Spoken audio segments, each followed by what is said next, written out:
What's going on, everybody? Mortem here, this time bringing you my review after 100% for Broken Roads, a post-apocalyptic CRPG set in West Australia with an interesting story to tell and a unique morality system that make for an interesting title. But before we dive into all that, to get my usual stuff out of the way, I review games after 100% all the time to set me apart from other reviewers on the platform, and while that does include the achievements, it also includes a lot more than that. There is a link to a video below discussing everything I go over, and my Steam profile is linked below in public as well. A couple extra things to note in the case of this review in particular. This is going up a little bit before the game officially releases, which of course means I received a review copy from the game's publisher, TinyBuild. Another thing I wanted to mention right at this section is that I've had this game in my hands just a little under 2 weeks, like 12 days I think, and during that time on my initial playthrough, none of the story achievements were working, and then a pre-release patch in between some of those playthroughs seems to have properly activated them and they started triggering afterwards, so for the people who like to check my Steam profile, there is that information for you. With that out of the way though, let's talk a little more specifically about this game. As I mentioned, this is set in a post-apocalyptic Western Australia, which showcases a variety of unique cultures that are especially interesting to someone like myself who is not from that part of the world and thus has no real exposure to those things. So that's already pretty interesting, but then you add in the game's unique take on a morality system that sees you taking on a worldview which can encompass a few different philosophies such as utilitarianism, nihilism, etc. And then the choices you make throughout the game will of course change how your characters think, representing the options they can then take in various individual situations, but also shaping their worldview, which ultimately affects the passive and more distinct abilities they get that directly translate to combat bonuses and the like. And while that's a pretty cool system, I do think it's very important that I mention that this game is short but replayable. My first playthrough as someone very experienced with this genre was about 7 hours, and while I suspect it will take a lot of people much longer, probably somewhere in the ballpark of 10 to 15, it's a short game that has a lot of replayability thanks to the various worldviews and all of the individual situations you can get into. But with that out of our way, let's first dive into the technical state of this one. Something I always like to cover with new releases, and I'm happy to say that by and large I had zero issues with this one, with my only notable experiences being that a couple of times the game froze for a few seconds before continuing on its merry way. That said, this is a pre-release copy and I don't have access to the vast amounts of hardware this game will ultimately be played on, so it's hard to say how it's going to run for everyone, but I can report that for me at least there weren't really any issues. But from there, let's talk character creation. So once you hit new game for the first time, you're going to be met with a simple character creation, starting with your origin. You can pick from 4 of these: hired gun, surveyor, barter crew or merchant, or a jackaroo, which is like a farmhand. Each of these origins give you a small bonus to both your starting skills and attributes. However, they also give you a unique introduction to the game. And while they will ultimately lead you to the same starting point, they do introduce you to the game's concepts and everything in their own unique ways, offering a slightly different approach every time you start a game in addition to the individual abilities it affects, which I think makes for a nice, interesting way to approach the start of the game that again lends into that real replayability aspect. Now your origin, perhaps unsurprisingly, will also grant you access to other unique things such as certain dialogue options and even a unique mechanic in the case of the barter crews. They can find jackpot items that they can sell to interested parties for more than they would normally be worth. So a decent bit going on there. Next, you'll pick your appearance, and this is relatively limited as you only have 8 preset options to choose from, which probably isn't surprising given the indie nature of this title. But then we come to the morality screen, or the moral compass. Now here in character creation, this comes down to answering a handful of questions to decide your initial worldview and philosophical leanings. You can answer these however you like, and the answers you choose later on throughout the game will of course have an effect on this as well. The important thing to know is that this is a compass-like system, so it's divided up into the 4 quadrants there, with the golden arc in the center being your worldview. These are where you sit in relation to these individual philosophies, and any passive ability from those philosophies that is highlighted in the middle of that golden arc will of course be active. And what's more, based on your responses to individual things throughout the game, your worldview can either shrink or expand accordingly. So there is a bit of nuance to this system outside of just the basics. Last but not least, for character creation, we then pick our attributes and skills. These are divided up into 3 sections. Strength and agility affect the skills below it, resolve and awareness affect the skills below that, etc. Most of these are pretty straightforward and do what you would expect, though I will mention that increasing an attribute does also increase the associated skills as well. And there are skill checks both for the individual attributes as well as the individual skills. For the most part though, feel free to spin these how you please. Most of them are very self-explanatory and do exactly what they say they do. And you can complete the game both guns blazing or a more pacifist-oriented route alongside just finding unique solutions to individual problems, so there's not really a right answer here. Realistically, I think the only one worth explaining is the punt skill. This actually allows you to spend punt points on increasing your odds to be successful at something, which is most impactful if you just kind of barely come up short against the check, which I thought was kind of interesting, but otherwise, not much to say on this front. Now from there, let's get into the story setup and my thoughts on it. Now, as this is technically going live a little bit before the game actually launches, do be advised of spoilers, both in terms of contextual stuff and just generally what I'm about to say. I'm going to talk about the introduction to the game, mostly leave the late stuff completely out of it, and there's 1 or 2 things where I'm going to clarify on some of what was technically mentioned previously. But as this is a big story-based game, I don't want to spoil anything for it, so if that is a concern for you, I would actually just go ahead and skip on past this. Getting into it though, obviously this being post-apocalyptic, something happened to make that apocalypse happen, and in this case it was your standard everyone dropped bombs and afterwards there was nothing left. Australia especially was devastated by this, with hardly anyone surviving, with the handful of people who did only recently beginning to properly rebuild and start up individual civilizations where people might live something approaching a normal life. But it is nonetheless still a wasteland out there, with resources seemingly being the biggest point of contention. Now, depending on which origin you picked, the beginning of the game will play out a bit differently, as I mentioned, but you'll ultimately wind up in a town called Brookton. After the introductory sequence, Brookton gets attacked and ultimately burnt to the ground, which kicks off our larger mission of simply trying to survive or finding help for Brookton by following a few people onto other civilizations in an effort to get by and seek help for the fallen town of Brookton and its survivors.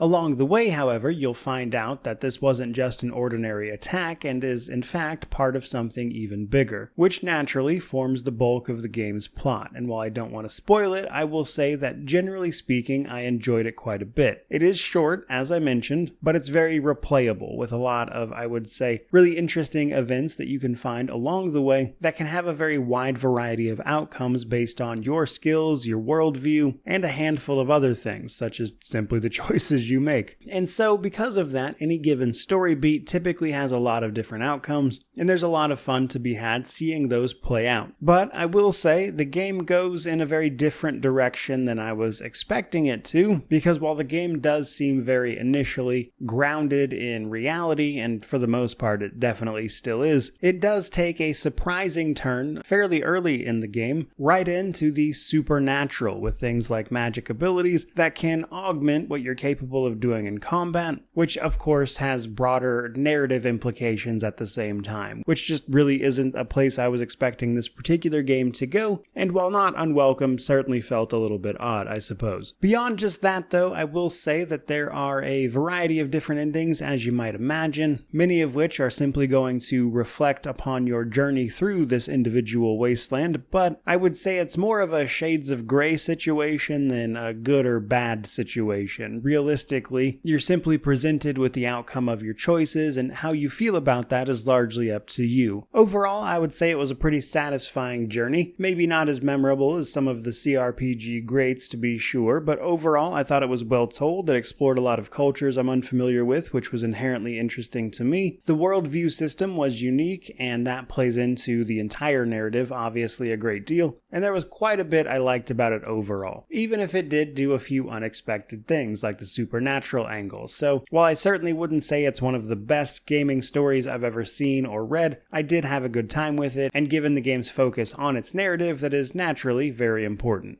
Moving right along though, next up let's talk about the progression systems of this game. Perhaps unsurprisingly, in an RPG we're going to be gaining experience, leveling up, which will allow us to increase our attributes and skills, alongside improving some of our gear along the way, and naturally the morality system. While I've pretty much already explained the morality system, it will sort of evolve and expand based on your choices throughout the game, with your worldview either narrowing or expanding, which has its own effects via the passives that are available to you. Now, on the more traditional side of things, we have our level up system. We're going to gain experience, level up, and when we do, we'll be given an attribute point and a multitude of skill points based on your attributes. You'll increase these to get better at the things you are already good at, and while you can take the skills past 100, I never really found it all that useful. At 25, 50, 75, and 100, you will get some extra passive effects from those skills, and as I mentioned, they're using a wide variety of skill check, and then things like shooting mastery have more direct benefits, like for instance accuracy in combat, with other skills still granting you things that are also useful in combat, like vigilance effectively giving you the overwatch ability to use, and then afterwards deciding how good you are with that ability. Overall, I would say pretty standard RPG stuff there, and this implementation of it did feel pretty good. No complaints from me on that front. But then we have the gear system. Now, gear was an interesting one because outside of weaponry, I just never really noticed a substantial impact of this stuff, and that is because combat in this game is not a terribly difficult endeavor, which we'll get into, but you'll notice I didn't go over the difficulty of this game. That's because there, at least in this version, weren't any difficulty options. The game simply is what it is, and because of this, even with non-combat oriented characters, it was very easy to simply prepare via our team of companions, especially for a given combat situation, or simply by bulking up on consumables like grenades, to plow your way through combat even if you weren't actually spec'd out for it. And as a result of that, a lot of the gear progression didn't really feel impactful, and especially in the case of my actual combat-oriented characters,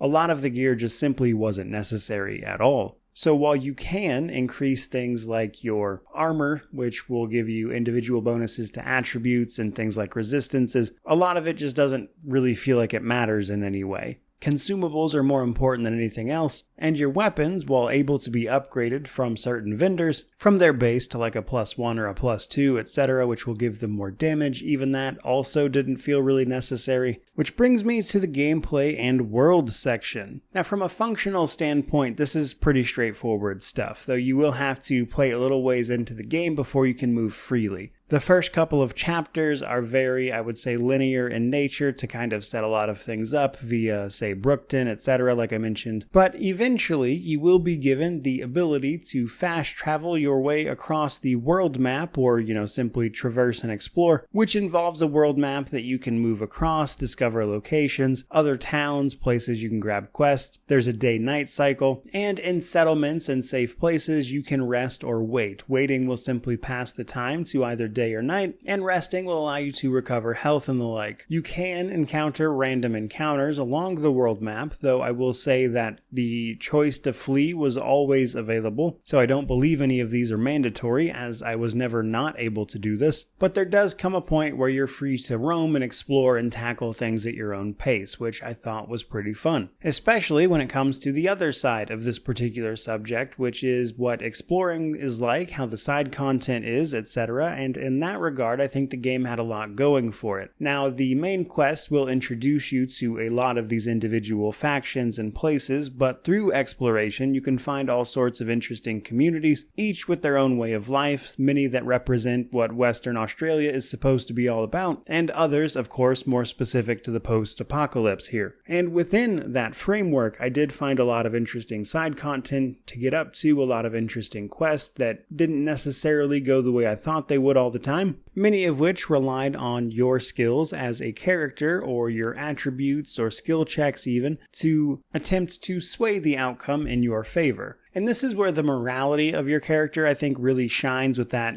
moral compass wheel, because all of these situations, of course, see you reacting accordingly, which is going to shape, naturally, your worldview as a character and moving through this world, deciding the outcome of all these various places and societies that you come into contact with, and how you got to those outcomes via the skills available to you is where the game really shines, as it does with most CRPGs. And I had a lot of fun with it. Now, I would go into more specifics, but because the game is so short, I am trying to be cognizant of spoiling things, though I do think it drew a really solid line between injecting some humor into things, for instance, by encountering drop bears or a variety of other situations, let's say, but at the same time still painting a picture of what this wasteland is all about, which for the most part is simply life or death struggle. So overall, I would say it was an interesting setting and an interesting world to explore, and I'm curious to hear what people from that part of the world wind up thinking about it for themselves. Moving right along though, we then have combat. Now, for all the good that the gameplay, the world, the story has going for it, I do think the combat feels a little tacked on, to be blunt about it. And while it's certainly not bad, it just feels a little out of place. If anything, I was half expecting this to be a full-on narrative RPG because of the way it presents all of its morality and the like, and at some point it kind of feels like they added turn-based combat for the sake of just mixing things up a bit. Another thing I want to mention here though at the beginning of this combat section is the companions. You see, you've probably seen on screen up to this point, but you can have up to a party of 5, you and 4 other companions, and there are quite a few of them. But the problem I had with the companions that also kind of is highlighted in combat here is that outside of using these characters in combat, especially if you're a non-combat oriented character, they didn't really feel integral to the story or anything. In fact, outside of the initial introduction to the game, leading you up to the point where you can explore the world freely, it never really felt like they had much to say or they had really any impact on the game until the very end of it. And while they do play a very substantial role in the ending and your choices up to that point, before getting to that point, it felt like most of these characters just didn't really have much to say or contribute to the situation, which led to, at least for me, their main impact coming in the form of what they can do for me in combat. And when you combine that with a combat system that just didn't have a lot going on, I really felt like the companions were very underwhelming in this particular title, which was a shame because at least a few of them seem interesting from the get-go, but they just really kind of felt like it never went anywhere. With that in mind, however, combat itself is a pretty standard turn-based affair. Every turn, your characters are going to have movement points and action points, allowing you to move as far as you can, and then action points can be used to attack, make multiple attacks in some instances, but because movement points and action points are separate, trying to maximize the amount you're attacking while also getting to cover with your movement points is, of course, very important. And like any turn-based game, if you can dominate the action economy, you'll probably be fine. Consumables are very strong here, especially grenades, because there is no difficulty curve really to the game, and gear itself isn't that important. Things like grenades can be used, especially on bunched up enemies, to kind of just walk your way through almost any encounter. So realistically, I think if you've played these types of games even a little bit, that is to say CRPGs, you'll likely do more than fine in combat. It did not present a significant challenge in my opinion, but then again I do play a ton of these games specifically. But where the rest of the game is, I think, at least above average to interesting, combat was just okay at best. So while you can engage in ranged or melee combat utilizing a variety of different weapons, though admittedly the selection is a little on the lower side, and all of that does come with abilities and things that you can learn throughout the course of the game, like simple Overwatch abilities to more, let's say, colorful things if you skipped the story section. they help to make combat a little less mindless, and while I wouldn't go so far as to say combat was bad, it was mostly just okay, which I think is probably the larger issue, and why it felt tacked on, as I mentioned, in comparison to everything else about the game. So as far as combat goes, if I had to sum it up, I would simply say it was unremarkable. Which brings me to the Steam Deck section of this game. Happy to say that the Steam Deck is a great way to play this particular game, though I will mention that I had a few issues getting the resolution to stick to an appropriate one. For some reason, the game always defaulted to a resolution that didn't work on the Steam Deck, like, at all. But that was a simple matter of going to the settings and fixing it. And beyond that little hiccup, everything else was great. We've got cloud saves, we've got fantastic controller support, and the, I would say, relatively simple gameplay makes for a great title on the Steam Deck in particular. Really, the only thing I would say to watch out for is that some of the text is going to be quite small on that screen, but otherwise it runs very well, has a lot of the features you would want it to, which means if you want to play this on the go, which might just be the case given its short but replayable nature, I think you could absolutely do that without too many issues. Which brings me then to the positives, negatives, and then we will wrap this thing up. So, positive side of things, the story, the choice, the consequence, the things you would expect from a CRPG, I thought all of that was especially well done, and in particular, I really enjoyed a look at this setting. Again, not being from that part of the world myself, obviously, I don't know how accurate that is, and that's for other people to say. I can say that I enjoyed that look at some of those cultures, and the use of the morality system I thought was unique and had some fun implications, and I wouldn't mind seeing a system like that implemented in a larger title. But then we have the negative side of things, a few of them here and there for me. For starters, I would say the companions just didn't make much of an impact at all. They're important and often mentioned in the beginning open areas of the game, and then afterwards they kind of just fall off and you don't really hear much from them even when you're traveling with them, which left me a bit underwhelmed, especially with their main appearance being in combat, which itself also felt very basic and run-of-the-mill as far as these combat systems go. And while I do think they improved combat in comparison to something like the demo, where I also played it, it still definitely wasn't wowing me. And ultimately that brings me to my conclusion. Broken Roads as an indie CRPG is a game that I enjoyed a fair bit, but I would say it is definitely, rather noticeably, an indie title. And its relatively short playthrough time, lack of impactful combat or companions are things that I think people should take note of. But if those things are not particularly important to you, I also think there's a very interesting story to be told in a unique setting with fun mechanics even. And parsing through all the choices and finding and seeing all the different outcomes based on my worldview, my origin, etc., was where I personally was having the most fun, and thus my conclusion for this one is that for the game's asking price of, I believe, $40 US on launch day, I don't have the full information there because they don't have it up on Steam, but a few pre-order places, like for instance Xbox, are showing it at $40 US, it really comes down to how much you're going to play this game. For someone like myself who replayed it multiple times and really got to see the outcomes of those situations and how varied they can be, I wouldn't mind paying that, and if that's you, sure, I would give it a buy. However, if you're the type of person that's only going to play through a game a single time, I would then say buy it on sale. And that has been our look at Broken Roads, an indie CRPG with some fresh ideas, so I certainly hope you enjoyed this video about it. If you did, don't forget to like, comment, subscribe, all that YouTube jazz, but regardless of any of that, truly, just thank you so much for watching. I really do appreciate it. May you wander in wisdom and have an amazing day.